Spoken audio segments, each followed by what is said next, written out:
Hey, it's Jerad with Ditch Auto, and I'm missing my Sony A9. Now, let me talk to you about why that is. I think Sony's been kind of releasing a lot of stuff lately, and people are asking the question, what's the best camera for them? And I got rid of my A9. Now, let me talk about why I feel that was a mistake and what I'm looking forward to in the future. What I have in front of me is my Sony A7R II.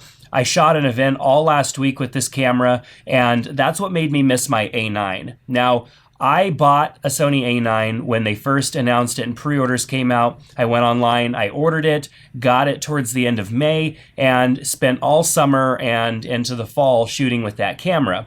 Now, I guess I didn't realize the features that I was falling in love with. Sure, there were some cool things that were very noticeable about the A9, like the zero blackout when looking through the EVF, just being able to shoot continuously and have no blackout, which makes it much easier to track subjects and stuff like that. People herald it as a feature for sport shooters, but when I'm shooting events and I'm like following a person that's moving, it's so much easier to be able to continuously see them and continuously take pictures without missing them or having them fall out of frame or anything like that, or my composition screwing up. Those are all things that I've taken for granted now that I'm back on the A7R II, which does have momentary blackout when that shutter is opening and closing. So that's a feature that I definitely miss. Also, I use Selective Focus, the focus point on the back of the camera. I like to put my focus point exactly where I want focus to be achieved. That prevents missing focus. Sometimes the camera thinks that you are wanting to focus on something, but it focuses elsewhere. So I'm constantly moving that focal point around on my camera. Now, on the back of a Sony A7R II, I would basically use the toggle here, or the rotating dial, to move that around. I can tap from side to side and move it around. I got really fast at it, but it's definitely not a very ideal process. The A9 had like a little D-pad that you can actually just move it around, and it made the process so much easier. The A9 also had a touchscreen, so I can tap and add that focus point immediately, really fast, without having to mess around. So it definitely slowed my process down a little bit by going back to the A7R II. Those were probably the hugest features, I think, for me. A third being that the battery life on the A9 is amazing. I had a battery grip on my A7R II, which means I could put two batteries in here. I had a battery grip for my A9, which means I could put two of the new style batteries for the A9 in that camera. But I could shoot almost 2 full days of the type of shooting that I do on a battery chart on two batteries with the A9. And that includes shooting, 600 or 700 images a day, maybe even a little bit of 4K video. I was able to, manage my battery life well and get a lot of usage out of those batteries.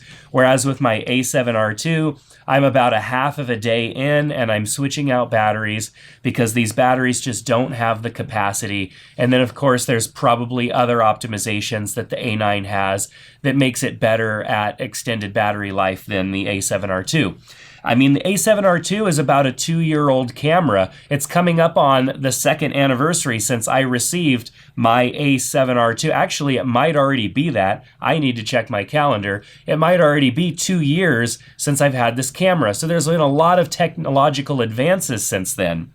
So other than that, I mean, the A9 is $4,500, whereas today you can get an A7R II for, I think it's like $2,300 or right around there. It's significantly cheaper.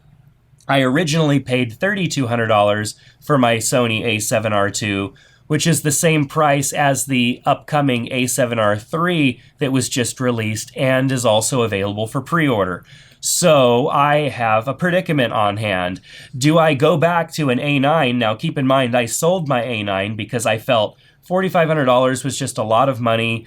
Am I really getting that much more use out of that camera, that much more of an experience out of that camera than I am my A7R II? And if you have an A7R II and a Sony A9, I mean, which camera are you going to shoot with? I'm not going to put down the A9 to go shoot with the A7R II. So it was really hard for me to get that feeling of what I would miss. unless I just didn't have the camera at all. So knowing in my head that probably there would be a A7R III coming soon, maybe even an A9R or an A9S, I thought I'm going to sell, now that I'm kind of entering my off season, I'm going to sell my A9. I'll continue to use my A7R II, and we'll see what Sony does. So now Sony has announced the A7R III, the successor to this camera that you see right in front of me. And there are some of those things that I missed from the A9 in this A7R III. So let me talk about those real quick. First of all, the A7R III is going to use those new batteries. Now I have a love-hate kind of situation with that. I love the fact that we're going to get the new batteries and that the camera is going to last a lot longer on a charge and all that stuff. But I have like 24 of the batteries that go in this camera. So now I've got a whole stack of batteries that aren't quite yet obsolete, but I feel like they're on their way to becoming obsolete, which is a little bit of a bummer, not the end of the world, but new battery in the A7R III, which is great, longer battery life. They also have added that little D-pad on the back that's going to make it really easy for me to adjust my selective focus points. So I absolutely love that. That is something that I truly miss from the A9. Now, they're also adding the touchscreen, so I'm going to be able to tap to find my focus points. So focusing is going to be great. That's probably was my number one gripe about going back to the A7R II, is the challenge in getting my focus point set quickly and effectively without losing time or missing out on anything. So I'm going to get those features in the A7R III. What I don't believe we're going to get in the A7R III is that zero blackout. That zero blackout that means looking straight through the shutter or looking straight through the EVF here, not just the screen, but the EVF itself, following your shots, holding down for a continuous shot, which means rattling off rapid fire shots. You're going to get blackout. And we've seen that in some of the videos that people are posting of how fast the continuous mode is on the A7R III. It's still a shutter movement, and if the shutter has to go in front of the sensor, it's going to produce blackout. The A9 actually didn't even use the mechanical shutter at all. It used an electronic shutter in a similar way that a cell phone does. They really did a great job with that on the A9. I would rattle off dozens of shots in seconds and no sound from the camera at all, and also no difference in that image, even though it wasn't using a mechanical shutter, which we're all used to on most of these cameras.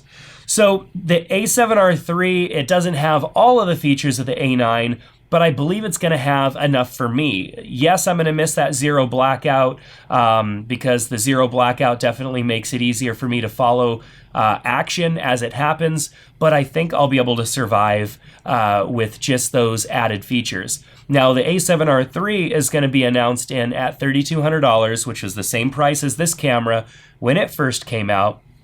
So you've got the A9 at $4,500, you've got the A7R III at $3,200, and then you've got the earlier version here, the A7R II, still a fantastic camera for $2,300. So in my opinion, if you are sitting out there wondering what decision do I make as far as purchasing a camera, I would consider what your needs are. You've got the A9, which definitely is the luxury camera with a couple of extra bells and whistles that we've talked about. And then you've got the A7R II at the bottom end, which is still a fantastic camera. I would say it's like going out and buying the Canon 5D Mark III. New right now. The Canon 5D Mark III is still a pretty fantastic camera. It's not as good as this camera, but it's a pretty good camera. Or you could buy the Canon 5D Mark IV, which is the newer version, not much different than the old version, just more expensive, and a few little bells and whistles. So that's kind of how I feel about the two ends of the cap here. And then in the middle, you've got the new guy, the Sony, the Sony A7R III, which is going to bring, be the most modern camera in the A7 line at this point, which brings in some of those new features, definitely some of those things that I was missing from the A9. It's still well under $1,000 cheaper than the A9, and I think that for me is going to be the best bet.